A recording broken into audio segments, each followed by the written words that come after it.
Queridos irmãos e irmãs, é com grande alegria que nos reunimos hoje para mergulhar em uma das passagens mais profundas e transformadoras das Escrituras. O apóstolo Paulo, escrevendo da prisão, nos presenteia com uma visão majestosa de quem é Cristo e do que significa viver nele. Vivemos em uma época de grande confusão espiritual. Muitos buscam completude em filosofias vazias, em experiências místicas, em conquistas materiais. Mas Paulo nos revela uma verdade revolucionária. Em Cristo temos tudo o que precisamos. Ele é nossa suficiência plena. Nesta carta aos Colossenses, Paulo combate heresias que tentavam adicionar requisitos à fé cristã. Hoje enfrentamos desafios semelhantes. Por isso, precisamos redescobrir a supremacia absoluta de Cristo em nossas vidas. A gratidão que nasce da fé genuína. A prática contínua da gratidão. Paulo começa com a ação de graças. Observe, damos graças a Deus, rogando sempre por vós. A gratidão não é um sentimento ocasional, mas uma disciplina espiritual constante. Por que Paulo era grato? Porque havia visto o poder transformador do Evangelho na vida dos colossenses. Ele nunca tinha visitado aquela igreja pessoalmente, mas conhecia sua reputação de fé. Quando foi a última vez que você agradeceu a Deus pelas pessoas ao seu redor? Pela fé de seus irmãos? Pela comunhão da igreja? A gratidão revela a saúde de nossa vida espiritual. A tríade da vida cristã: fé, amor e esperança. Paulo destaca 3 pilares fundamentais. Fé em Cristo Jesus, não uma fé genérica, mas específica na pessoa de Jesus. Sua confiança estava ancorada em quem Cristo é e no que Ele fez. Amor por todos os santos. A fé verdadeira sempre produz amor genuíno. Não um amor seletivo, mas por todos os santos. O amor é a evidência visível da conversão. Esperança reservada no céu. Esta esperança não é otimismo humano, mas a certeza de uma herança eterna. É ela que sustenta nossa fé e motiva nosso amor. Imagine um banquinho de 3 pernas. Retire uma perna e ele cai. Assim é a vida cristã. Precisa de fé, amor e esperança trabalhando juntas. O Evangelho que transforma globalmente. Paulo celebra que o mesmo Evangelho que transformou os Colossenses estava frutificando e se espalhando por todo o mundo. O Evangelho não é uma mensagem regional ou cultural. É a palavra da verdade universal. Onde quer que seja pregado com fidelidade, produz fruto. O Evangelho está frutificando em sua vida? Há evidências de crescimento espiritual, transformação de caráter. O Evangelho não é estéril. Ele sempre produz mudança. O papel dos ministros fiéis. Epáfras é mencionado como leal ministro de Cristo. Ele havia levado o Evangelho aos Colossenses e agora relatava a Paulo sobre o amor que tendes no Espírito. Ministros fiéis são canais de bênção. Eles não buscam glória própria, mas servem fielmente ao Senhor e à Igreja. A oração transformadora de Paulo. Oração contínua e intercessória. Não deixamos de orar por vós. Paulo demonstra o coração de um verdadeiro líder espiritual. Ele não apenas pregava, ele orava intensamente pelos irmãos. Pelo que Paulo orava, que fossem cheios do pleno conhecimento da vontade de Deus. Não um conhecimento superficial, mas profundo, transformador. Desafio. Você ora regularmente por sua igreja? Por seus irmãos? Ou suas orações são apenas sobre suas próprias necessidades? O conhecimento que gera sabedoria. Paulo desejava que eles tivessem pleno conhecimento da vontade de Deus. Não informação vazia, mas revelação que transforma. Sabedoria espiritual. A capacidade de aplicar a verdade de Deus às situações da vida. Entendimento espiritual. Discernimento para distinguir entre o certo e o errado, entre o temporal e o eterno. O propósito? Viver de modo digno do Senhor, agradando-lhe plenamente. Muitos cristãos querem conhecer a vontade de Deus para suas vidas, mas não estão dispostos a obedecer o que já conhecem. Antes de buscar mais revelação, obedeça à última instrução que Deus lhe deu. 4 características de uma vida digna. Frutificar em toda boa obra. Produtividade espiritual constante. Nossas vidas devem ser árvores carregadas de fruto para a glória de Deus. Crescer no conhecimento de Deus. Conhecimento não é destino, mas jornada. Quanto mais conhecemos a Deus, mais percebemos que há infinitamente mais para conhecer. Ser fortalecido com todo o poder, não com nossa própria força, mas segundo a força da sua glória. O poder de Deus opera em nossa fraqueza. Ter constância e firmeza com alegria. Perseverança não é carregar uma cruz com o rosto amargurado, mas com alegria sobrenatural fruto do Espírito. A grande transferência, das trevas para a luz. Paulo usa a linguagem de Êxodo, libertação e transferência de reino. De onde fomos resgatados, domínio das trevas, em escravidão, cegueira espiritual, reino de Satanás. Para onde fomos transportados, reino do seu Filho amado, liberdade, luz, vida abundante. Como isso aconteceu? Redenção por meio do seu sangue. O preço foi pago na cruz. Jesus nos comprou de volta. Testemunho. Cada um de nós tem uma história de resgate. Já fomos escravos do pecado, mas Cristo nos libertou. Nunca esqueça de onde você foi tirado. A supremacia absoluta de Cristo, versículos. Esta é a seção central e mais teologicamente densa da passagem. Paulo apresenta uma cristologia majestosa, revelando 7 aspectos da supremacia de Cristo. Cristo é a imagem do Deus invisível. Deus é espírito invisível aos olhos humanos. Mas em Cristo, o invisível se tornou visível. Jesus é a perfeita revelação de Deus. Hebreus 1:3 diz que ele é o resplendor da glória e a expressão exata do seu ser. Aplicação. Quer conhecer como Deus é? Olhe para Jesus. Sua compaixão, santidade, justiça, misericórdia. Tudo em Jesus revela perfeitamente o Pai. Cristo é o primogênito sobre toda a criação. Primogênito não significa primeiro criado, mas preeminente, soberano sobre. É um título de supremacia e autoridade. Cristo não faz parte da criação. Ele é o Criador soberano sobre tudo o que existe. Cristo é o Criador de todas as coisas. Nele foram criadas todas as coisas. Absolutamente tudo deriva dele. Coisas visíveis e invisíveis, céus e terra, tronos, dominações, governos, poderes. Não há hierarquia angelical, poder espiritual ou autoridade humana que não tenha sido criada por Cristo. Tudo foi criado por ele e para ele. Ele é tanto o agente quanto o propósito final da criação. Tudo existe para sua glória. Implicação. Se Cristo criou tudo, ele tem direito absoluto sobre tudo. Sua vida não pertence a você. Foi criada por ele e para ele. Cristo é eterno e sustentador. Ele existe antes de tudo. Jesus não teve princípio. Ele é o eterno Filho de Deus. Nele todas as coisas subsistem. Ele não apenas criou, mas sustenta ativamente tudo. As leis da física, a rotação dos planetas, o batimento do seu coração. Tudo é mantido pelo poder de Cristo. Ilustração.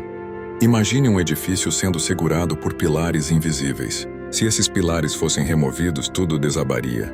Cristo é o pilar que sustenta toda a realidade. Cristo é a cabeça da igreja. A igreja não é uma organização religiosa, mas um organismo vivo, o corpo de Cristo. E ele é a cabeça, a fonte de vida, direção e autoridade. Uma igreja sem Cristo como cabeça é um corpo sem vida, sem direção, sem propósito. Cristo é o primogênito dentre os mortos. Jesus foi o primeiro a ressuscitar para nunca mais morrer. Sua ressurreição garante a nossa. Ele venceu a morte de forma definitiva. O propósito, para que em absolutamente tudo tenha a supremacia. Cristo não aceita segundo lugar em nada. Ele deve ter preeminência absoluta. Pergunta penetrante. Cristo tem a supremacia em sua vida?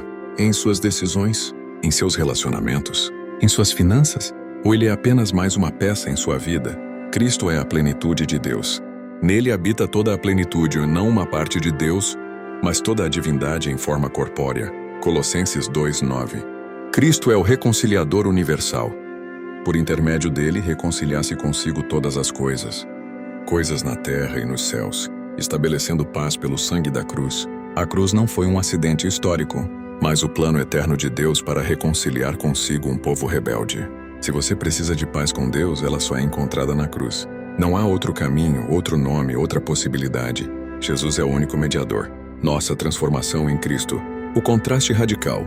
Antes e depois, estranhos e inimigos de Deus, praticando obras más, alienados da vida de Deus.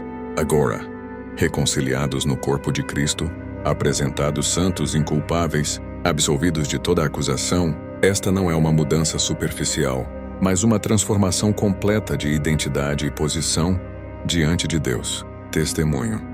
Há poder no testemunho pessoal. Como era sua vida antes de Cristo? Como é agora? Compartilhe essa transformação. O meio da reconciliação. No corpo físico de Cristo por meio da morte. A reconciliação custou sangue. Não. Foi barata, não foi fácil.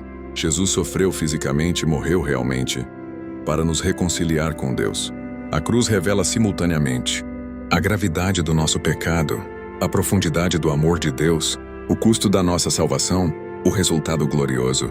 Deus nos apresenta diante dele, santos, separados, consagrados para Deus, inculpáveis, sem defeito e irrepreensíveis, absolvidos de qualquer acusação, livre de toda condenação. Isto não é autojustiça, mas a justiça de Cristo imputada a nós pela fé. A condição, perseverança na fé. Se de fato permaneceis na fé, não uma condição que anula a graça, mas a evidência de salvação genuína. A fé verdadeira persevera. Aqueles que abandonam completamente a fé demonstram que nunca a tiveram verdadeiramente. 1 João 2,19. Características da perseverança. Alicerçados e firmes, sem se afastar da esperança do Evangelho, firmados na palavra pregada, exortação. Não abandone a fé quando surgirem provações. A perseverança não é opcional. É evidência de vida espiritual genuína. O ministério de Paulo e nosso chamado. Alegria no sofrimento. Paulo se alegra nos sofrimentos. Isto parece contraditório, mas ele entendia que seus sofrimentos tinham um propósito eterno. Beneficiavam o corpo de Cristo. Completo no meu corpo o que resta das aflições de Cristo.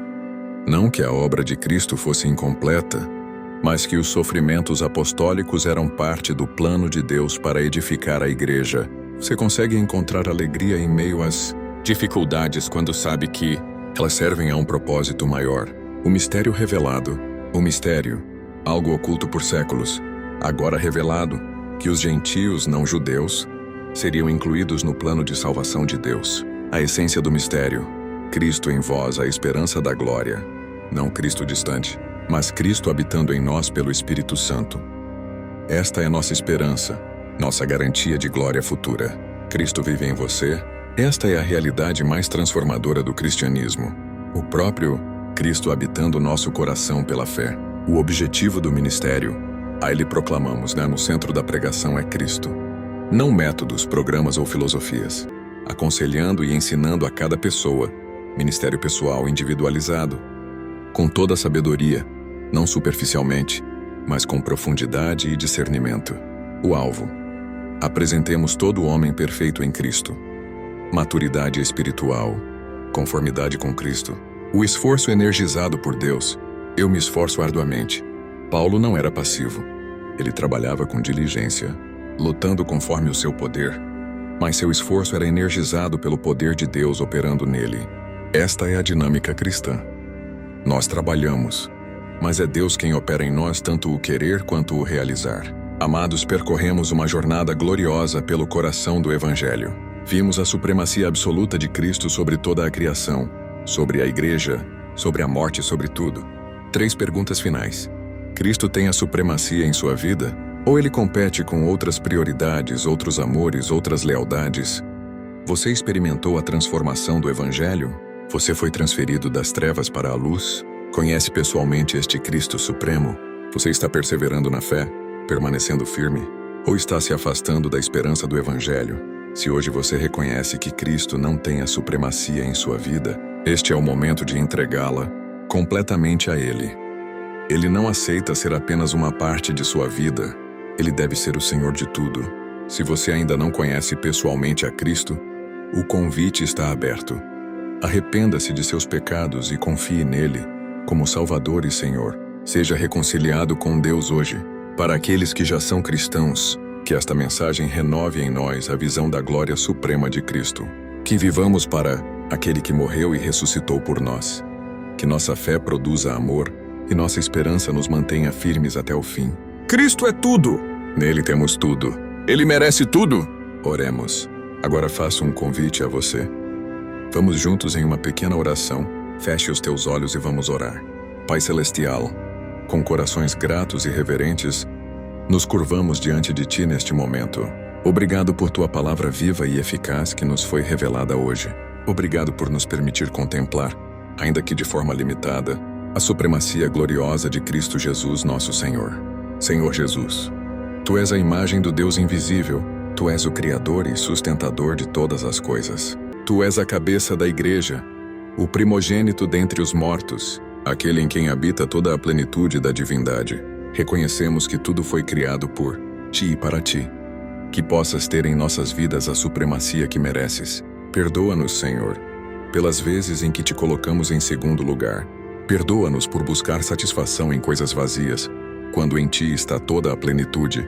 Perdoa-nos por vivermos como se fôssemos donos de nossas próprias vidas, esquecendo que fomos comprados por preço de sangue.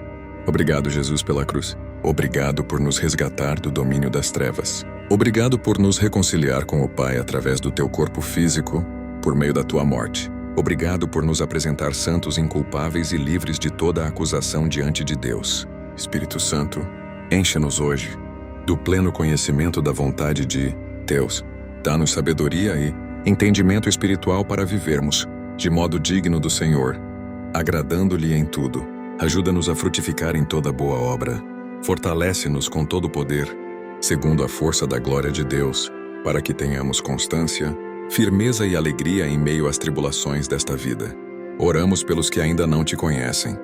Senhor, que hoje seja dia de salvação para aqueles que ainda estão nas trevas. Quebra o domínio do maligno sobre suas vidas. Abre seus olhos espirituais para que vejam a luz gloriosa do Evangelho, que possam ser transferidos do reino das trevas para o reino do Filho amado, que experimentem a redenção pelo sangue de Cristo e o perdão dos pecados.